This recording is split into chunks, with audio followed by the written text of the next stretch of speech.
இறந்தவர்கள் மற்றவர்களை நீக்குவதற்காகவும் மட்டுமே தான் இந்த பணிகள் இந்த காலத்தில் மேற்கொள்ளப்படுகிறது. நீங்கள் கூறியது போல இந்த கால அளவு நீட்டிக்க கோரலாம். அது உச்சநீதிமன்றத்தில் அது ஒரு மனுவாகவோ அல்லது வழக்காகவோ அதை தொடரலாம். ஆனால் பணியவே தடை செய்யணும், ரத்து செய்யணும் என்பது ஏற்கக்கூடியதா சார்? நிறைய உங்ககிட்ட கேட்கிறேன். இல்லைங்க சார், இதுக்கான கால அளவுல இவங்க திட்டமிட்டு செய்யறாங்க. இப்ப நான் என்னன்னா, எனக்கு என்னுடைய ஊர்ல போய் நான் டாக்குமெண்ட் கொடுக்குறேன், இல்ல அது புரியுது, அந்த டாக்குமெண்ட் வெரிஃபை பண்ணி இவங்க லிஸ்ட் கொடுக்கறப்ப என் பேர் இல்லன்னா திரும்ப போய் ரிப்போர்ட்டிங் பண்றப்ப எலெக்ஷன் டேட் அனௌன்ஸ் பண்ணிடுவான்.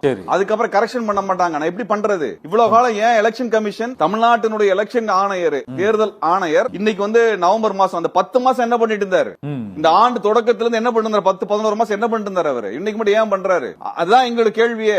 இவ்வளவு காலம் என்ன பண்ணிட்டு தூங்கிட்டு இருந்தாங்களா அவங்க? இவ்வளவு காலம் என்ன பண்றாங்க? ஒரு மாசத்துக்குள்ள 6.5 கோடி பேர் டேட்டா வாங்கணும்னு சொல்றாங்களே. இது என்ன? In what way it is practical, it is sensible and scientific. இது எவ்வளவு சார் சயின்டிபிக்? இருக்கிற முட்டா பசங்களா? பிஜேபில இருக்கிறவனா முட்டா பயலா இருக்கலாம். எங்களுக்கு தெரியாதா இது என்னன்னு? 6.5 கோடி டேட்டா எப்படி சார் ஃபீட் பண்ணி, எப்படி வெரிஃபை பண்ணி, எப்படி கொண்டு வருவாங்க? எப்படி சாத்தியம் அது? அவங்க பியூரிபிகேஷன் பண்ணா வேணா ஏதாவது மந்திரம் வச்சிருப்பானுங்க, அதனால மந்திரம் சொல்லுங்க. மந்திரத்தை வச்சு வேணா இத பியூரிஃபை பண்றோம்னு சொன்னா பிஜேபி காரன் சொல்லட்டும். யாகசாலையை வளர்த்துட்டு வேணா, யோமகுண்டத்தை வளர்த்து வேணா பியூரிஃபை பண்ணா எல்லாத்தையும் பியூரிஃபை பண்ணுவானுங்களே. அப்படி வேணா செய்யணும். ஆனா இது எங்களோட ஓட்டிங் ரைட் சார். இது it is our voting right. அதை செய்யறதுக்கு எனக்கு போதுமான டைம் எனக்கு வேணும். நீங்க ஒரு பாஸ்போர்ட் அப்ளை பண்றதுக்கு எவ்வளவு டீடைல் கொடுப்பீங்களோ அதே ப்ராசஸ் 6.5 கோடி பேருக்கு பண்றாங்க சார். நீங்க பாஸ்போர்ட்டுக்கு என்ன ப்ராசஸ் எல்லாம் இருந்திருக்கும்? வீடு வெரிஃபிகேஷன்ல இருந்து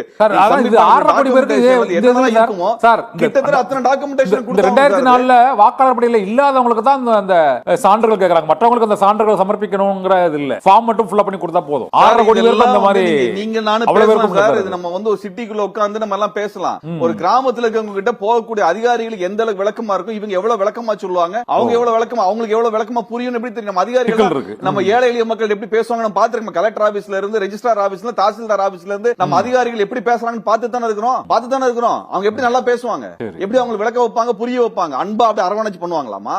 தெரியாது அவங்களோட. இவங்க கிட்ட போய் ஒரு பர்த் சர்டிபிகேட், ஒரு டெத் சர்டிபிகேட், ஒரு டாக்குமெண்ட் வாங்குறதுக்கு என்ன காசு, என்ன பாடுபட வேண்டியிருக்கு, எவ்வளவு லஞ்சம் தர வேண்டியிருக்கு. இந்த எஸ்ஐஆர் தொடர்பா ஒரே ஒரு சந்தேகம். இதுல டாக்குமெண்ட் எல்லாம் ஃபில் பண்ணி பண்ணணும்னா என்னால முடியாது. தேர்தல் ஆணையம் திட்டமிட்டு இது இவ்வளவு கஷ்டமா இருக்குதுங்கிறது தெரிஞ்சுதான் திட்டமிட்டு பண்றாங்க. இதுல இத்தனை லட்சம் பேர் வாக்குகள் சார். நான் தெளிவா சொல்லிடுறேன் சார். இப்ப எங்களுடைய ஓட்டர் ஐடி, எங்களுடைய ஓட்டிங் லிஸ்ட்ல எங்க பேரெல்லாம் வரலனா தேர்தல் ஆணையம் இங்க இருந்து காலி பண்ணி டெல்லிக்கு போக வேண்டியிருக்கும். சொல்லிட்டேன் நான். எத்தனை லட்சம் பேர் இருக்கிறாங்களோ அத்தனை லட்சம் பேர் தேர்தல் ஆணைய வாசல்ல வந்து உட்கார்ந்து இருக்கும். இலக்கியத்தால் ஒன்றுபட்டு உன்னை போன்ற மக்களே வரலாற்றை படைப்பார்கள்.